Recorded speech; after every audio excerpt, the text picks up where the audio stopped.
अस्सलाम वालेकुम। आज का जो मेरा टॉपिक है वो है लॉ ऑफ मास एक्शन। ये केमिस्ट्री क्लास मैट्रिक के लिए है। फर्स्ट चैप्टर में ये टॉपिक है लॉ ऑफ मास एक्शन का। ये इम्पॉर्टेंट है बहुत ज़्यादा। इसकी डेरिवेशन और स्टेटमेंट भी है। स्टेटमेंट जो है इसकी वो है the rate at which a substance react is directly proportional to its active mass. यानी कि जो रेट होता है किसी भी सब्सटेंस का, यानी कि जो अमाउंट पर टाइम, तो वो जो है वो डायरेक्टली प्रोपोर्शनल होता है उसके एक्टिव मास के। And the rate a reaction is directly proportional to the product of the active masses of the reacting substances. और जो रेट है रिएक्शन का वो डायरेक्टली प्रोपोर्शनल होता है उस एक्टिव मासेस, जो दोनों एक्टिव मासेस हैं उसके प्रोडक्ट के। प्रोडक्ट मतलब जो एक्टिव मासेस की जो भी हमारा जो रेट ऑफ रिएक्शन होगा उसको मल्टीप्लाई जब कर देंगे तो जो प्रोडक्ट हमें मिल जाएगा, ठीक है, उसके भी क्या होता है वो डायरेक्टली प्रोपोर्शनल होता है।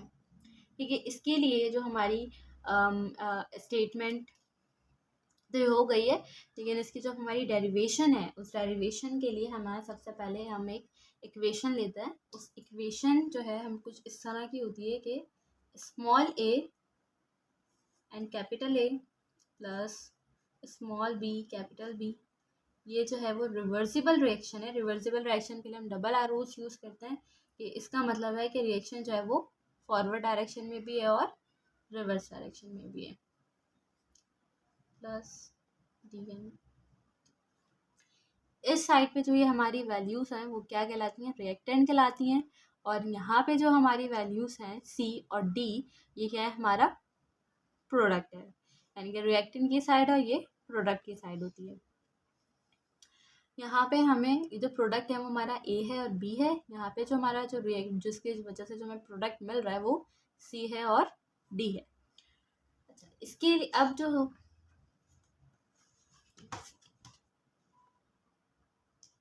सबसे पहले जो है हमें इक्वेशन जो बनानी है वो किसके लिए बनानी है, फॉरवर्ड रिएक्शन के लिए बनानी है। फॉरवर्ड रिएक्शन के लिए जो हम वैल्यूज़ यूज़ करेंगे वो कौन सी करेंगे, ए और बी, क्योंकि ये वाली जो वैल्यूज़ हैं वो जो है वो फॉरवर्ड डायरेक्शन में जाएंगी।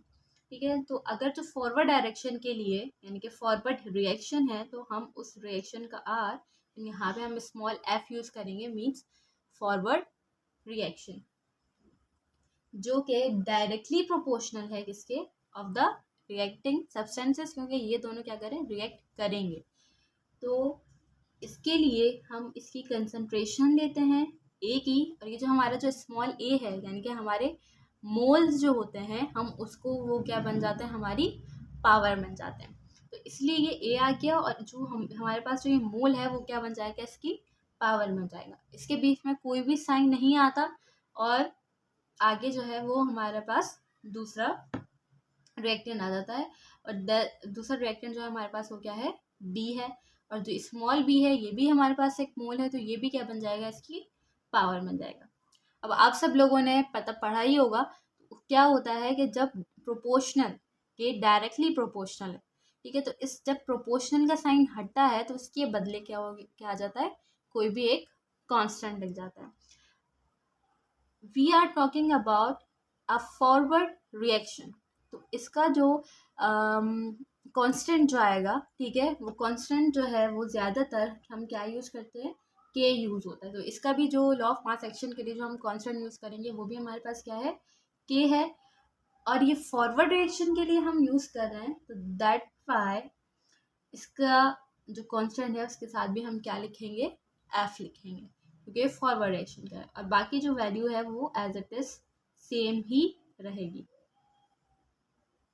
ये हमारा फॉरवर्ड रिएक्शन हो गया। ठीक है, ये हमारा क्या है, rate of the forward reaction. इसी के साथ ही अब हम जो है वो आ जाएंगे अपनी दूसरी इक्वेशन पर, जो कि क्या है, reverse reaction.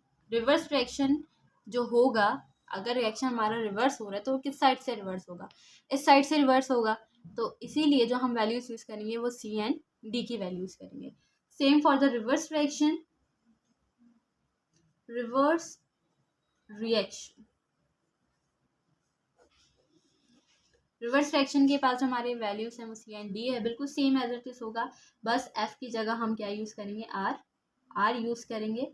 Are and small R directly proportional है सी के एंड डी के, और स्मॉल सी और स्मॉल डी क्या हो जाएगी, इसकी अगेन पावर बन जाएगी।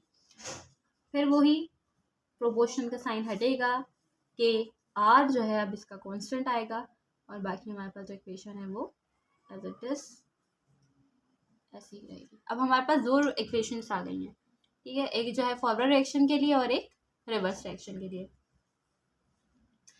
We all know that R F जो है वो इक्वल होता है आर आर की, ठीक है, यानी कि हमारे पास जो ये आर एफ की वैल्यू है और ये एक आर आर की वैल्यू, ये दोनों ही क्या है, एक दूसरे के इक्वल है। अब जब ये दोनों एक दूसरे के इक्वल हैं, यानी कि ये दोनों साइड्स भी एक दूसरे के क्या होंगी, इक्वल होंगी, यानी कि आर एफ की जगह हम ये वाली वैल्यू लिख देंगे इसकी, और आर आर की जगह हम ये वाली वैल्यू लिख देंगे। K F A B, small B इसकी पावर हो गई, और यहाँ पे के आर,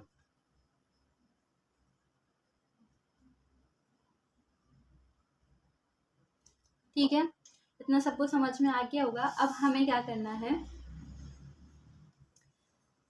के आर और के एफ हम इन दोनों को अलग कर लेंगे एक साइड पे, और यहाँ पे तो हमारी ये दोनों जो इक्वेशंस हैं, जो कंसंट्रेशंस हैं रेट के, वो हमें क्या कर लेंगे, इसको अलग कर लेंगे, यानी कि के एफ यही रहा, ये इसके साथ मल्टीप्लाई में हो रहा है, इधर इक्वल के आगे क्या हो जाएगा, डिवाइड हो जाएगा, के आर इक्वल टू यहाँ पे जो हमारे पास ये सी और यहाँ पे क्या है हमारे पास टी है, ये दोनों, फिर इसके बाद नीचे जो ये वाली वैल्यू हमारे से साथ मल्टीप्लाई हो रही थी, तो यहाँ पे आके ये क्या हो जाएगी, डिवाइड हो जाएगी, तो ये वैल्यू आ गई हमारे पास इस साइड, ठीक है, ये पूरा हो गया। के एफ एंड के आर जो है वो किसके बराबर होता है, वो इक्विलिब्रियम कांस्टेंट के बराबर होता है, ये बात सब याद रखें कि के सी जो है इक्विलिब्रियम कांस्टेंट कहते हैं इसको, ये किसके बराबर होता है, के एफ और के अपॉन के आर, ठीक है। तो अगर अब हमें इक्विलिब्रियम कांस्टेंट के लिए ही जो है हम ये पूरी डेरिवेशन कर रहे हैं, हमें क्या करना है, के सी इसमें से जो है वो अलग करना था, के सी की वैल्यू निकालनी है बेसिकली। तो अब के एफ और के आर की जगह हम क्या लिख सकते हैं, यहाँ पे के सी लिख सकते हैं, तो के सी इक्वल टू ये जो हमारी पूरी इक्वेशन है, ये सी वाली, C C D D upon A and B B, ठीक है। अच्छा, अब ये जो हमारे पास जो के सी की वैल्यू आ गई वो ये है। अब आप लोगों को ये पता ही है कि ये जो हमारे पास जो ऊपर वाली वैल्यूज हैं वो कौन सी है, रिवर्स रिएक्शन है, और ये वाली जो हमारे पास क्या है, फॉरवर्ड रिएक्शन है, यानी कि ये जो रिवर्स रिएक्शन है यानी कि हमारा क्या है, प्रोडक्ट है, और ये हमारा क्या है, रिएक्टेंट है। तो इसीलिए जो हमारे पास के सी और जो है हमारे किसके बराबर हो जाएगा, इसकी जगह हम क्या लिख सकते हैं, प्रोडक्ट लिख सकते हैं, क्योंकि ये जो दोनों हमारे पास जो वैल्यूज़ हैं, यानी कि दोनों जो हमारे पास सब्सटेंसेस हैं वो क्या हैं, हमारे पास प्रोडक्ट के हैं, इसलिए इसकी जगह हमने लिख दिया प्रोडक्ट अपॉन रिएक्टेंट, ये दोनों क्या है, रिएक्टेंट है, इन्होंने चाहे वो इक्वेशन जो है रिएक्शन शुरू किया था, ठीक है।